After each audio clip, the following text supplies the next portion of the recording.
আল্লাহ রাব্বুল আলামিন বলেন, হাবিব আপনি আমার বান্দাদেরকে বলে দিন, যারা ঈমান এনেছে, যারা ঘোষণা দিয়েছে লা ইলাহা ইল্লাল্লাহু মুহাম্মাদুর রাসূলুল্লাহ, যারা ঈমান এনেছে তাদেরকে বলে দিন তারা যেন নামাজ কায়েম করে, এবং আমি যে রিজিক তাদেরকে দিয়েছি, সম্পদ দিয়েছি, এই রিজিক থেকে, সম্পদ থেকে যেন তারা সৎ পথে খরচ করে, আমার রাস্তায় খরচ করে, প্রকাশ্যে এবং গোপনে। কন্যা সুবহানাল্লাহ। আমার ভাইয়েরা, এখানে আল্লাহ পাক রব্বুল আলামিন নবীকে আদেশ করেছেন, হাবিব আমার বন্ধু নবীজি গো, আপনি আমার বান্দাদেরকে বলে দিন, কোন বান্দা? যারা ঈমান আনছে। কি আনছে? জোরে কোন, কি আনছে? যারা ঈমান আনছে তাদেরকে বলে দিন তারা যেন নামাজ কায়েম করে, তারা যেন আমি যেই সম্পদ তাদেরকে দিয়েছি, সম্পদ থেকে তারা যেন আমার রাস্তায়, আল্লাহর রাস্তায় খরচ করে। তাহলে ঈমান কারা আনছে এবং কারা আনছে না জানার দরকার আছে না নাই? জোরে কোন, দরকার আছে না নাই? হাদিসের মধ্যে আছে, আল মুমিনু আমিনাহুন নাসু আলা দিমাইহি ওয়া আমওয়ালিহি। প্রকৃত ঈমানদার ওই ব্যক্তি যার হাত থেকে অপর মুসলমান জান এবং মালের নিরাপত্তা পায়, যে এই লোকের দ্বারাতে আমার জানেরও কোনো ক্ষতি হবে না, আমার মালেরও কোনো ক্ষতি হবে না, তিনি হচ্ছে ঈমানদার। কন্যা সুবহানাল্লাহ। আবার আরেকটা হাদিসের মধ্যে আছে, আকমালুল মুমিনিনা ঈমানা ওয়া আহসানুহুম খুলুকা। আকমালাল মুমিনি ঈমানান ওয়া আহসানুহুম খুলুকান। যে প্রকৃত ঈমানদার ওই ব্যক্তি, খাঁটি কামেল ওই ব্যক্তি যার চরিত্র উত্তম সুন্দর। জোরে বলেন সুবহানাল্লাহ। আমাদের ঈমান আছে না নাই? আর জোরে কোন আছে না নাই? এখন একটা পরীক্ষা চালাইলে বুঝবেন আপনার ঈমান আছে না গেছে। আল্লামা শেখ ফরিদউদ্দীন আত্মার রহমতুল্লাহ আলাইহি তিনি বলেন যে চারটা জিনিস থেকে যেই ব্যক্তি পবিত্র রাখতে পারবে, ইচ্ছে নিজেরে ঈমানদার বলে ঘোষণা দিতে পারবে। জোরে বলেন সুবহানাল্লাহ। আমার ভাইরা, ঈমান হলো নাম্বার 1। ঈমান হলো 1। ঈমান ঠিক রেখে নামাজ পড়লে কাজ হবে, রোজা রাখলে কাজ হবে, হজ করলে কাজ হবে, যাকাত দিলে কাজ হবে, মসজিদ বানাইলে কাজ হবে, মাদ্রাসা বানাইলে কাজ হবে, মাহফিল দিলে কাজ হবে। আমার ভাইরা, ঈমানটা যদি ঠিক থাকে আর ঈমান যদি নষ্ট হইয়া যায়, যত ইবাদত করেন না কেন, কোন ইবাদত আপনার আমার আল্লাহর দরবারে কবুল হবে না। কারে ঈমান আকীদা কি মেরামত, কারে ঈমান আকীদা কি মেরামত, না গুইয়া ফরজ সুন্নত কি জরুরত। ঈমানের মধ্যে যদি ত্রুটি বিচ্যুতি থাকে, ঈমানের মধ্যে যদি গড়গড়ি ফরফরি থাকে, ঈমানের মধ্যে যদি সন্দেহ সংশয় থাকে, ঈমানের মধ্যে যদি বেজাল থাকে, ও মুসলমান, ঈমানকে করো আগে সোজা, তারপরে করো নামাজ আর রোজা, নতুবা বোঝার ঘরের বোঝা লাগবে না তোমার নামাজ আর রোজা। ঈমান হলো নাম্বার 1। 1 লিখা, এই বেটা, এই ছাত্র ভাইয়েরা এদিকে যাও, 1 লিখা ডাইনি সৈন্য দিলে আপনাকে ফুল তুলি কত হয়? কথা কয় না, কত হয়?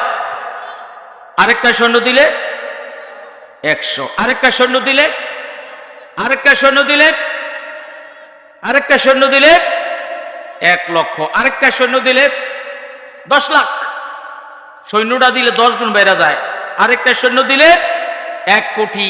1 কোটি লেখার পরে এবার ছাত্র কয়, বাপরে বাপ, সৈন্যের এত দাম, তো সৈন্যটি থাক, একটা বাদ দিয়ে লাই।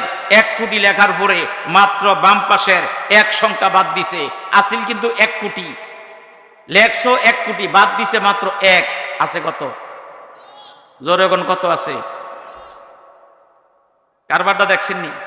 1 এনা বাদ দিছে, 1 কোটি লেখার পরে সব শেষ, ঘোড়ার ডিম হয়ে গেছে, 1 পয়সা নাই, একদম বাতিল হয়ে গেছে। ঈমানটা হচ্ছে নাম্বার 1। ঈমান হচ্ছে 1। ঈমান ঠিক রেখা নামাজ পড়লে কাজ হবে, রোজা রাখলে কাজ হবে, হজ করলে কাজ হবে, যাকাত দিলে কাজ হবে, মসজিদ মাদ্রাসা বানাইলে কাজ হবে, রাস্তাঘাট, পুল কালভার্ট, ব্রিজ এগুলো দিলে কাজ হবে, ঘরে ঘরে বিদ্যুৎ দিলে কাজ হবে, আমার ভাইয়েরা জনগণের সেবা করলে কাজ হবে। কিন্তু 1 কোটি লেখার পরে বাম পাশের 1 সংখ্যা বাদ দিলে যেমন শূন্যের কোনো মূল্য থাকে না। তুমি যত কাজ করো না কেন, যত ভালো ভালো কাজ করো না কেন, যদি তোমার ঈমানটা না থাকে, তোমার আমলের 1 পয়সার মূল্য থাকবে না। কথা কি আমি বুঝাইতাম পারছি? কথা ক্লিয়ার বুঝছেন? আল্লামা শেখ ফরিদুদ্দীন আত্মার রহমতুল্লাহ আলাইহি বড় মাপের একজন বুজুর্গ আলেম ছিলেন। তিনি কোরআন হাদিস গবেষণা কইরা এই কথাগুলো বলছেন যে 60টা কাজ থেকে যে ব্যক্তি নিজের অন্তরকে 60টা জিনিসকে থেকে অপর 60টা জিনিস থেকে হেফাজত করতে পারবে, 60টা শর্ত যদি কোনো ব্যক্তি পালন করতে পারে সে ইমানদার বলে নিজের দাবি করতে পারবে। জোরে বলেন সুবহানাল্লাহ। আর কে বাসত আহলে ইমা আয়াজিজ, हर के बासत आहले इमा आयाजीज पाके द्वारा चार चीज আমার ভাইয়েরা যে ব্যক্তি ইমানদার হতে চাইলে 60টা জিনিসকে অপর 60টা জিনিস থেকে পবিত্র রাখতে হবে, 60টা শর্ত আপনি আমি পালন করতে হবে, তাহলে নিজেরে ইমানদার বলে দাবি করতে পারবেন। এবার আসেন 1 নাম্বার শর্ত। आज हसद अव्वल तो दिलरा पाकेदार कैसे तनरा बाद आजा मुमिन शुमार। ईमानदारेर 1 নম্বর শর্ত হচ্ছে আপনার অন্তরকে হিংসা থেকে পবিত্র রাখতে হবে। এই অন্তর দিয়া এক মুসলমান আর এক মুসলমানকে হিংসা করা যাবে না। হিংসা যদি অন্তরে থাকে আপনি ইমানদার হতে পারবেন না। এবার বলেন তো আমাদের মাঝে হিংসা আছে না নাই? আর জোরে কোন আছে না নাই? একজন আরেকজনের ভালোটা দেখতে পারে না, এক ধনী আরেক ধনীর হিংসা করে, এক চেয়ারম্যান আরেক চেয়ারম্যানের হিংসা করে, এক ব্যবসায়ী আরেক ব্যবসায়ীর হিংসা করে, এক স্টুডেন্ট ভালো ছাত্র আরেক ছাত্রের হিংসা করে। হিংসার জ্বালায় আমরা সর্বনাশ হয়ে গেছি। আমার নবীজি বলেন আগুন যেমনে কাঠকে জ্বালাইয়া পুরাইয়া শেষ করে দেয়, যদি কার অন্তরে হিংসা থাকে ওই হিংসাটা তার নেক আমলগুলো বরবাদ করে দেয়, সব শেষ হিংসা থাকার কারণে। হিংসা কেমন জিনিস? চাচা বাতিজার লগে মিল নাই, চাচায় বাতিজারে দেখতে পারে না, বাতিজায় এতিম বাপ নাই। চাচায় দেখতে পারে না কারণ কি জানেননি? চাচার যে একটা ছেলে আছে পরীক্ষা দিলেই ফেল করে, আর বাতিজায় পরীক্ষা দিলে পাস করে। এই জন্য চাচায় বাতিজারে দেখতে পারে না। বাতিজা মেট্রিক পরীক্ষা দিব, চাচার কাছে গেছে দোয়ার লেগা, চাচা আমি এবার মেট্রিক পরীক্ষা এসএসসি পরীক্ষা দিব, আমার জন্য আপনি দোয়া কইরেন। চাচাই কি কয় জানেননি? বেটা পরীক্ষা দিলে কিলা বইব, পাস করতে পারতি না। জোরে কর নাউজুবিল্লাহ। ভাইয়েরা, ছাত্র ভাইয়েরা, খাও সেনাসুর টেনাসুর খাও, যায় খাও, খাইবা দোকানে তো খাইবা, এটা বিড়ি তো আর খাও না। ওই ওই ইয়াতে এক জায়গায় নাম কইতাম না, গ্রামের নাম কইলে অসুবিধা। পৌষমাইয়া শীত এমন কররা শীত, একবার সবাই লাগিয়ে লেগে বইছে, দেখি মাঝখান দিয়া উপরের দিকে ধুমা উঠতেছে। ইতারে এত মানুষের মধ্যে ধুমা উঠে কে লিগা? পরে দেখি এ সুরাইতে নিচে বইবে, মাহফিলের ভিতরে প্যান্ডেলের ভিতরে বইবে বিড়ি টানতেছে। কারবারটা দেখছেন? ওখান যদি কই ক্যাডারে বিড়ি গাছ তারে কন্যাই হগলে আটা রুটি বানিয়ে লইব। এই জন্য মাহফিলটা যাতে ডিস্টার্ব না হয় আমি কোনো বলি নাই তাকে, কিন্তু আমি নিজের চোখে দেখছি যে মাহফিলে ফ্যান্ডেলো বইয়া বিড়ি টানতেছে। এর থেকে তোমরা অনেক ভালা, তোমরা সেনা ছুটে না খাও, বুটে না খাও, না তো অন্য একটা কিছু খাও, কিও এর থেকে অনেক ভালো না। যাক ঠিক আছে, তবে খাও জিরে করো, আমার দিকে মনোযোগ রাখো। কারণ তোমরা আমার দিকে ছাইয়া থাকলে, মনোযোগ থাকলে আমার ওয়াজ করতে একটু সুবিধা হয়। কারণ এই যে দেখবেন কলসির মুখ আর টিউবওয়েলের মুখ যদি বরাবর থাকে, টিউবওয়েল চাপ দিলে কলসিটা ভরবো, আর যদি কলসির মুখটা একটু কাইট করে ধরা হয় সারাদিন টিউবওয়েল চাপ দিলে কলসি ভরবো নিও। আমি মনে করেন টিউবওয়েলের মুখ আর আপনারা মনে করেন কলসির মুখ। যদি আমার বরাবর ছাইয়ে থাকেন তাইলে ওয়াজ মাহফিলগুলো আমার ভিতর থেকে বের হবে, আপনাদেরকে বুঝাইতে আমার সহজ হবে। কোন আমিন, জোরে কোন আমিন। বাতি যায় মেট্রিক পরীক্ষা দিবা, আচ্ছা কোন অনেক সময় আমাদের কাছে আইয়ে, কার আইয়ে জানেন? বাতিজা আছে, বাতিজি আছে, বাগিনা আছে, বাগনি আছে। তো বাতিজা কয়েছে চাচা কাকা পরীক্ষা দেবো, দোয়া করেন। চিন্তা করলাম বাতিজা আইছে পরীক্ষা দিব, কমপক্ষে 500 টাকা আবার না দিই কেমনি? 500 টাকা হাতে দিয়ে যাই, বাতিজা নেও কিছু কিনা খাইও, এটা উচিত না ভাই? বাগিনা থাকলে বাগনি থাকলে মামা পরীক্ষা দেবো, কমপক্ষে খালি হাতে না দিয়া 500 টাকা দিয়ে দোয়া দরকার না? আপনারা এটি করেন না? আর এই বাতিজা গেছে চাচার কাছে দোয়ার লিগা, চাচা আমি এবার মেট্রিক পরীক্ষা দিব, এসএসসি পরীক্ষা দিব, আমার জন্য দোয়া করেন। আর চাচা কি করে জানেননি? পরীক্ষা দিলে কিলা বইব, পাস করতে পারতি। দেখছেন ভিতরে হিংসা কি করে? বাতিজা মন খারাপ, চাচা কইল কি কথাটা? দোয়ার লিগা চাচার কাছে গেছিলাম, চাচার উচিত ছিল মাথাটাতে একটা ফোসা দিয়ে একটু দোয়া করে দেওয়া। চাচাই কয় পরীক্ষা দিলে বলে ফাঁস করতাম পারতাম না। এবার বাতিজা পরীক্ষা দিছে, 3 মাস পরে রেজাল্ট বের হয়ে গেল, বাতিজা A+ পাইছে। কি পাইছে? জোরগণ কি পাইছে? আগের দিনের ফার্স্ট ক্লাস A+ পাইছে, পরীক্ষায় ফার্স্ট ডিভিশন পাইছে। চাচার কাছে গিয়ে কয় চাচা আমি তো পরীক্ষায় ফার্স্ট ডিভিশন পাইছি। চাচাই কি কয় জানেননি ফার্স্ট ডিভিশন পাইলে কি লাভ হইব? চাকরি পাইতি না। আমার ভাইয়েরা, হিংসা এখনো ভিতর থেকে যায় না। আগের দিনে মেট্রিক পাস করলে, SSC পাস করলে বালা বালা চাকরি পাইতো। ঢাকা শহরে একটা চাকরি হয়ে গেছে। চাকরি হওয়ার পরে বাড়িতে আসছে, বাতিজা চাচার লগে দেখা করছে। চাচাও আমি তো একটা ঢাকা শহরে ভালো একটা চাকরি পাইছি। চাচাই কি কয় জানেননি বেটা চাকরি পাইলে কি লাভ হবে? বেতন পাইতি না। আপনারা বলেন তো বাংলাদেশে এমন কোন চাকরি আসেনি? চাকরি আছে বেতন নাই, আসেনিও। ভিতরে হিংসা দেখেননি কি করতে আছে। আমার ভাইয়েরা, মাসটা শেষ হওয়ার পরে বেতনটা লইয়া বাড়িতে আইছি। আয় কয় চাচা আমি তো বেতন পাইছি। চাচা কয় বেতন পাইলে কি লাভ হইব? বরকত হইতো না। ওহনো চাচার ভিতরে থেকে হিংসা বাজি শেষ হয় না। বাতিজা কয়েক বছর চাকরি করার পরে মাশাআল্লাহ লোহা কাঠ দিয়ে একটা টিনের ঘর দিছে, 25.5 বন্ধ। কিছু জায়গা জমিনও জোড়াইছে। চাচার কাছে গিয়ে কয় চাচা আমি এই লোহা কাঠ দিয়ে একটা টিনের ঘর দিছি, এই বাড়ির ফাঁসের জায়গা জমিন নিয়ে আমি কিনছি। চাচাই কি কয় জানেননি বেড়া লোহা কাঠ দিয়ে টিনের ঘর দিলে কি লাভ হবে? জায়গা জমিন জোড়াইলে কি লাভ হবে? বেশি দিন বাঁচতি না। জোরে কন্যা উজুবিল্লাহ। বুখারী শরীফের হাদিসের মধ্যে আমার নবী বলেন লা তাকাতু ওয়া লা তাদাবারু ওয়া লা তাবাগাদু ওয়া লা তাহাসাদু ওয়া কুনু ইবাদাল্লাহি ইখওয়ানা। আমার নবী বলেন তোমরা এক মুসলমান আরেক মুসলমানের সাথে সম্পর্ক নষ্ট করিও না। এক মুসলমান আরেক মুসলমানকে মন্দ বলিও না। এক মুসলমান আরেক মুসলমানকে দোষারোপ করিও না। এক মুসলমান আরেক মুসলমানকে হিংসা করিও না। আল্লাহর বান্দা হইয়া ভাই ভাই হিসাবে তোমরা দুনিয়ায় বেঁচে থাকো।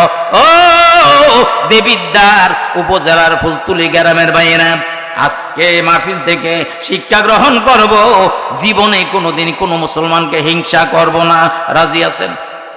কারা কারা রাজি? একটু হাতগুলো দেখে জোরে একটা স্লোগান দেন, নারায়ে তাকবীর, নারায়ে তাকবীর। আল কোরআনের আলো, আল হাদিসের আলো। স্লোগানটা কেন দিলাম জানেননি? এই গ্রামের মহল্লার মধ্যে শুক্রবারে যেই মানুষটি মসজিদে এসে জামাতে নামাজটা পড়ে, বাড়িতে কেউ বইয়া রয়েছে কেউ হইয়া রয়েছে, মাহফিলও আসে না। কিছু মানুষ আছে মাহফিলও আসে না।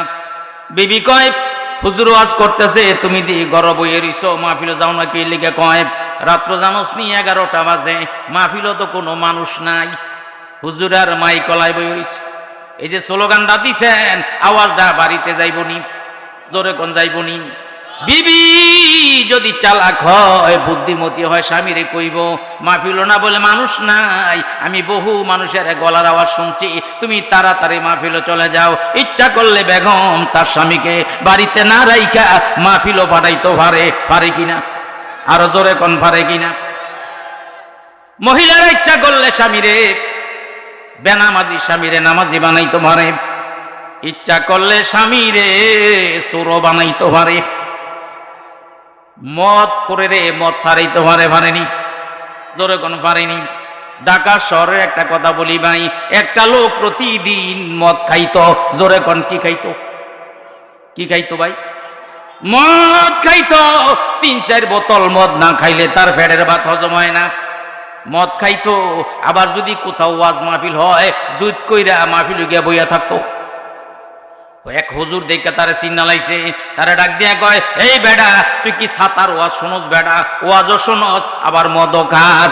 মদ কর? কয় হুজুর মদ কর কি? হুজুর কি করব, মদও টেস্ট লাগে ওয়াজও টেস্ট লাগে।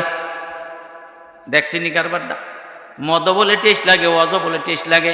হুজুর যাইব মক্কা শরীফ হজ করার জন্য, মদখোর ডাক দিয়া কয়, হুজুর হুজুর গো, আপনি এইবার হজ করতে যাইবেন, আমার জন্য দোয়া কইরেন, আল্লাহ যেন আমারে হেদায়েত করে, আল্লাহ যেন আমারে নামাজি বানিয়ে দেয়। হুজুর মক্কা শরীফ যাইয়া কাবা ঘরের গিলাফ দইরা ওই যুবক ছেলের জন্য দোয়া করছে, আল্লাহ একটা যুবক মদখোর আমার কাছে দোয়া চাইছে, আল্লাহ তুমি তারে হেদায়েত দান করো। বাইতাইয়া দেহে মদখানা আরো বাড়াইছে। কি করছে? বাড়াইছে, মদখানা চেতাইছে। সব দোয়া সব জায়গায় কাজও লাগে না, ঠিক কিনা বে ঠিক? আমি যখন সিঙ্গুলা মাদ্রাসায় পড়তাম, 1995 সালের কথা বলছি, ফাজেল পাশ করেছি ওই মাদ্রাসা থেকে। আমি নারান দিয়া একটা মসজিদের দায়িত্বে ছিলাম, ইমাম ছিলাম। আমি একদিন বাজার থেকে আসতেছি, এক বিধবা মহিলা আমারে দাওয়াত দিল, হুজুর আপনি দুপুরে আমার বাড়িতে যাইবেন, একটু ডাইল ভাত খাইবেন, গুমতি নদী বাড়িরই বাঙ্গা লয়ে যাইতে গেছে, একটু দোয়া করে দিয়াইয়েন, আল্লাহ যেন আমার বাড়িটা রক্ষা করে। গেলাম, দুপুরে যাইয়া খানা খাইলাম, দোয়া কইরা দিয়ে আইলাম। এক সপ্তাহ যায় না, বেডির বাড়িটা গুমতি নদী বাঙ্গা লয়ে গেছে গা। এক সপ্তাহ গেছে না, আমি তো জানি না এই খবর বাড়ির আছে না গেছে। আমার ভাইয়েরা কয়েকদিন পরে দেখি আমি রাস্তাতে যাইতেছি, মহিলা আইতেছে, আমারে দেখে, হুজুর কি দোয়া করলেন? দোয়া দি লাগলো না। আমি কি হয়েছে? আপনি দোয়া করে দিয়ে আইছেন? কি দোয়া করছেন? আমার বাড়িটা ভাঙ্গিয়া গুমতি নদী লইয়া গেছে গা। দেখছিনি সব দোয়া কি কাজও লাগে? তো মদখোরের লেগে হুজুরে দোয়া করছে। এটা সাধারণ হুজুর না, হাবিবুর রহমান যুক্তিবাদী সাহেব। কন্যা আল্লাহু আকবার, আর জোরে কোন আল্লাহু আকবার।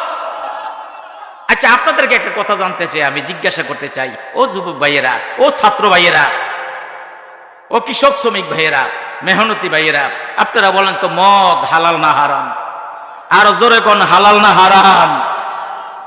মদ খাইলে মাথা ঠিক থাকে না, বেঠিক হইয়া যায়। আল্লাহ রাসূল বলছেন, আল খামরু জাম্মাউল ইসমি, মদ হচ্ছে সমস্ত গুনার উৎস। একটা কথা মনে হইছে, কইলেই তেমনিও। ঢাকা শহরে দুই বন্ধু মদ খাইয়া বাসায় রওনা দিছে, একজনে 3-4 বোতল করে খাইছে, এমন খাওয়া খাইছে মাথা পুরা নষ্ট। রাস্তার পাশে দেয়া যাচ্ছে, রাস্তার পাশে 10 তলা বিল্ডিং। এক বন্ধু আরেক বন্ধুরে কয়, কি রে বন্ধু, 10 তলা বিল্ডিং দাদি রাস্তার মাঝখানে আইয়া পড়ছে। কই আইছে? চিন্তা করছিনি, 10 তলা বিল্ডিং বলে রাস্তার মাঝখানে আইয়া পড়ছে। তো কি অরণ কয়, ঠেল ল, ঠেললা সাইডও নেই। আসিল গরমকাল, জামা কাপড়টি খুইলা রাস্তার মাঝখানে এইরা দুই বন্ধু 10 তলা বিল্ডিং ঠেলতে আছে। আমার ভাইয়েরা, আপনারা বলেন তো, 10,000 লোক যদি 10,000 লোক যদি একত্রিত হইয়া একটা বিল্ডিং ঠেলে 1 ইঞ্চি লাত্ত পারব নিও? হেরা ঠেলা লয়ে যেতে গেছে, সুরা বেড়ায় রাস্তা দিয়ে রওনা দিছে, দেখে নতুন নতুন জামা কাপড় রাস্তার মাঝখানে হইরা রইছে, আর হেতারা দুই বন্ধু বিল্ডিং ঠেলা লয়ে যেতে গেছে। সুরা বেড়ায় জামা কাপড় লইয়া গেছে গা বাইগা। কিছুক্ষণ পর এক মদখোর রে কয়, আর ঠেলিস না, বহু দূরে বিল্ডিংটা ঠেলা লই আইছি। ও কেমনে বুঝলি? কয় দেখস না, জামা কাপড়টি দেখা যায় না। দেখছিস নি কারবারটা? মদে গাজা হেরোইন খাওয়া রব্বার যাদের, মদে গাজা হেরোইন খাওয়া রব্বার যাদের, দুজখিদের রক্ত পুজে পান করাবে তাদের, দুজখিদের রক্ত পুজে পান করাবে তাদের। আমার ভাইরা, হঠাৎ করে মদখোর মদখানা ছাইড়া দিছে। 3-4 মাস হয়, কয় মাস আর মদ খায় না। একদিন হুজুরের সাথে তার সাক্ষাৎ, কি রে ভালো হইয়া গেছত মনে হয়, ওহনার দিয়ে বিল্ডিং ঠেলতে দেখি না, ভালো হয়ে গেছ? হুজুর আজকে 3 মাস 4 মাস আমি ভালো হয়ে গেছি। কই কেমনে ভালো হইলি? আমি বিয়ে করেছি, বিয়ে করার কারণে আমি ভালো হয়ে গেছি। কেমনে বিয়ে করলে? কত মানুষে তো বিয়ে করে, ভালোই তো দেখি না। বিয়ার আগে যে খাচ্ছ ছিল, বিয়ার পরে খাচ্ছিয়ত খারাপ অভ্যাস আরো বাড়ছে। তুই ভালো হইলি কেমনে? হুজুর তাইলে শোনেন, হুজুর একদিনের ঘটনা, মদ খাইয়া বাড়িতে ফিরছি, বেশি খাই না হুজুর, 3-4 বোতল খাইছি। বেশি বলে খাইছে না, কয় বোতল খাইছে? 3-4 বোতল খাইছি। বাড়িতে গিয়া দেখি আমার বিবি দাঁড়াইয়া দাঁড়াইয়া তাহাজ্জুদের নামাজ পড়তেছে। জোরে কন্যা সুবহানাল্লাহ। হুজুর মদ খাইছি কি হয়েছে? আমি আমার বিবিরে ডিস্টার্ব দেই না, আমি পাশে বসে রইছি। আমার বিবি নামাজ পড়তে পড়তে পড়তে পড়তে 1 ঘন্টা 1.5 ঘন্টা লাগাইয়া তাহাজ্জুদের নামাজ পড়ছে। আমি ডিস্টার্ব করি না, নামাজ শেষ করি না। আমার বিবি আল্লাহর দরবারে 2টা হাত উঠাইয়া মুনাজাত করতেছে, দোয়া করতেছে।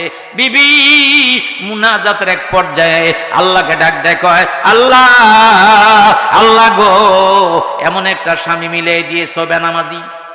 স্বামী মদ খায়, না পারি স্বামীর অন্তরে দুঃখ দেওয়া যায়, না পারি স্বামীর বাড়ি ছেড়ে বাপের বাড়ি চলে যাওয়া যায়।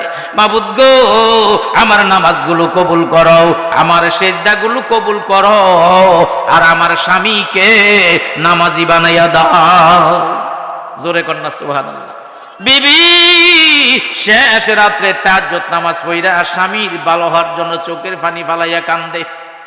স্বামীর বিবির চোখের পানি স্বামীর অন্তরে ধাক্কা লাগছে, হিট পয়দা হয়ে গেছে, স্বামীর দিল নরম হয়ে গেছে। স্বামী ডাক দিয়ে কয়, বিবি বিবি গো, আর কান্দিস না বিবি।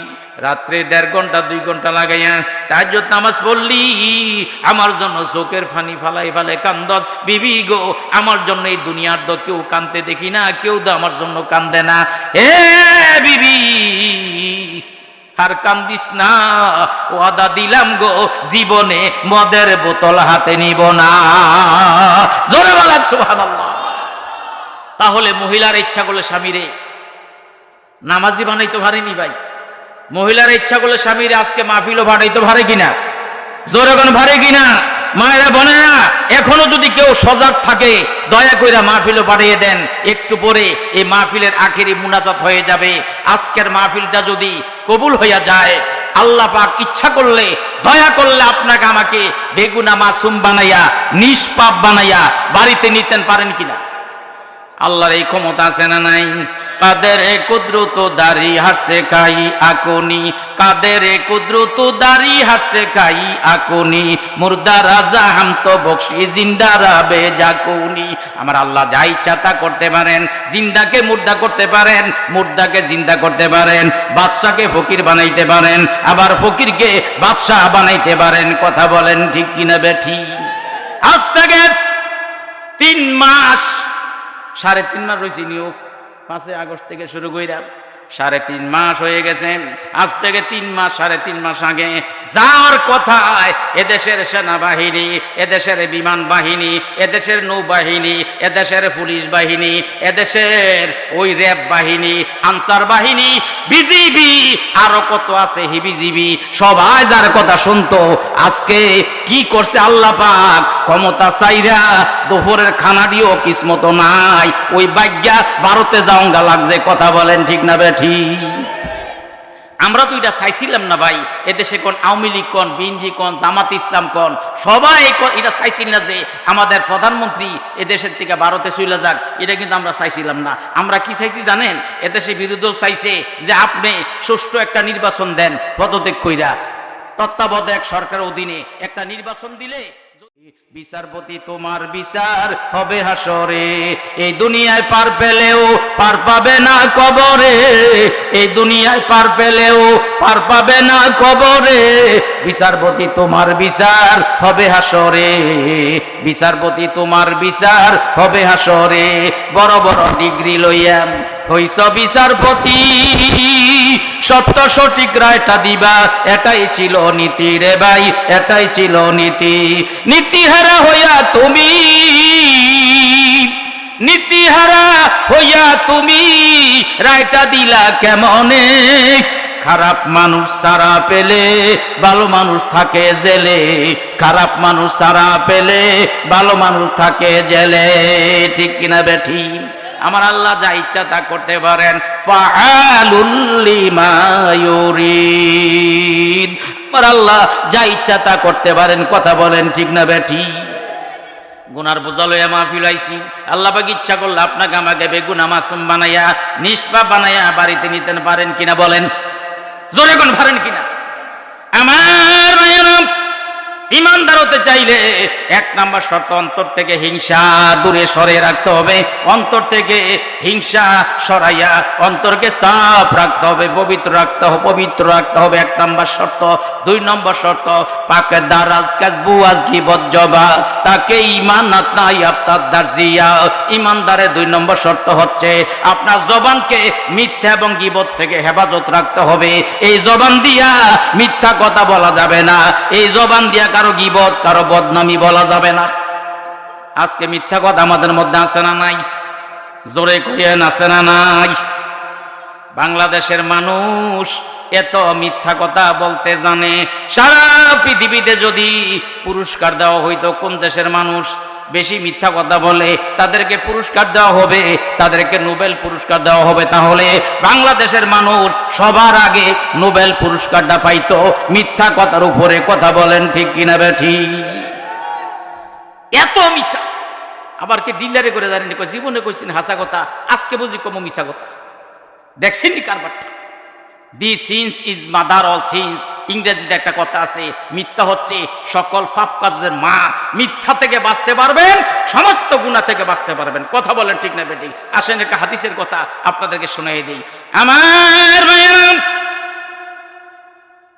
এক কাফের ব্যক্তি আমার নবীজির কাছে যাইয়া কলেমা পড়ে মুসলমান হয়ে গেল।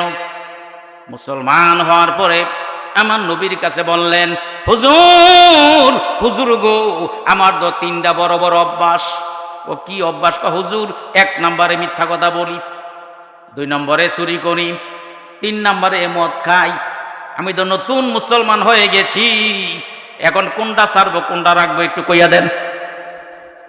আল্লাহ রসুল মনে মনে কয়, ডাইরেক্ট যদি তাকে তিনটার জন্য নিষেধ করি তার আদায় করতে পালন করতে কষ্ট হবে, তার আস্তে আস্তে লাইন আনতেইব।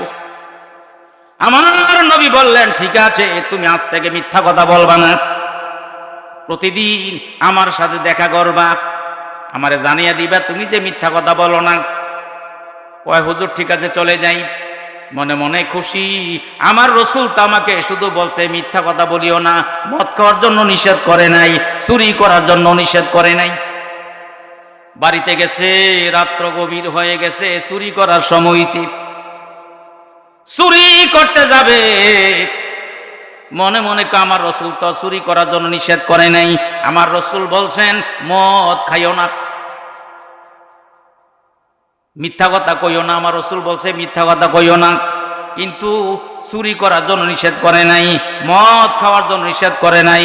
আজকে চুরি করতে যাব, আবার মনে মনে কয় আমি যে আজকে চুরি করতে যাব, আগামী দিন যদি নবীজির দরবারে যাই, আমার নবীজি যদি ডাক দিয়ে জিগায় গতকাল রাত্রে চুরি করছনি, চুরি কইরা কেমনে কম হুজুর চুরি করছি। আর চুরি কইরা নবীর কাছে তো বলা যাবে না, মিথ্যা কথা বলা যাবে না, হুজুর আমি চুরি করি নাই, যা চুরি করতাম না। মদ খাইবে, মদের বোতল হাতে নিছে মদ খাওয়ার জন্য। সাহাবী মনে মনে কয় আমার নবী তো আমাকে মদ খাওয়ার জন্য নিষেধ করে নাই, আমারে তো বলছে মিথ্যা কথা বলিও না, মদ খাইলে অসুবিধা কি, মদ খাইয়ালাই। আবার মনে মনে ভাবে আমি যদি মদ খাই, সকালবেলা যদি নবীজির দরবারে যাই, আমার নবী যদি জিগায় গত রাত্রে মদ খাইছনি, মিছা কথা তো কম যেত না, খাইয়া তো কম যেত না, হুজুর খাইছি না। আর মদ খাইয়া এত সাহাবীর সামনে নবীর সামনে কেমনে আমি বলি হুজুর আমি মদ খাইছি, যা মদও খাইতাম না। আমার নবীজি সবক দিছে মিথ্যা কথা বলিও না, কিন্তু মিথ্যা ছাড়ছে, সাথে সাথে মদ খাওয়াও ছাড়ছে, চুরি করাও ছাড়ছে। কন্যা সুবহানাল্লাহ। এই জন্য মিথ্যা কথা বলা যাবে না। আর গীবত, কোন মুসলমানের গীবত করা যাবে না, দুশমনি করা যাবে না। হাদিসের মধ্যে আসছে আল গীবাতু আসাদ্দু মিনাল জিনা, গীবত হচ্ছে জিনা করার চাইতে শক্ত মারাত্মক গুনাহ। জোরে কর নাউজুবিল্লাহ। আমনগ এলাকায় গীবত আসেনিও, শাস্ত্রল বইয়া বইয়া কেবল একজন আরেকজনের গীবত কয়, একজন আরেকজনের বদনামি কয়। আর দোকান ফাটত হুজুরগো যদি দুই একটা দূর ধরতে পারে, হুজুর্গ পাবলিক তামান বাজার তোলফার করে, মাদে বাজার গিয়া কয় দুনিয়াটা নাই নাই নাই, কেয়ামত হয়ে যাব কেয়ামত। আরে কি হয়েছে? কয় ভাই কয়েন না, নিজের চৌকে দেখতে আইছি। কয় বেটা ক কি হয়েছে? কয় অমুক মসজিদের হুজুরে দেখছি পেশাব করে পানি লইছে না। দেখছি নি কারবারটা? হেতে কিন্তু পায়খানা কইরা পানি লয় না, কোনো দোষ নাই। আছে না নাই? আইবে খুদরা বদনাবি নাদ্দার জাহা, আইবে খুদরা বদনাবি নাদ্দার জাহা, বাসো দান্দার দোস্তানে আইবে কাসা। নিজের মধ্যে বহু দোষ, অন্যের দোষ কেবল খুঁজিয়া খুঁজে বেড়ায়, এরূপ মানুষ সমাজের মধ্যে আছে না নাই? जैसे करनी वैसे बरनी आजकी और कल पाएगा, गायर को जो धोखा देगा खुद भी धोखा खाएगा। তুমি যদি কোনো মানুষকে ধোঁকায় ফেলাইতে চাও, বিপদে ফেলাইতে চাও, ও মুসলমান তোমার বোঝা উচিত ওই বিপদের মধ্যে তুমি নিজে পয়রা মরবা। ঠিক কিনা বেঠি?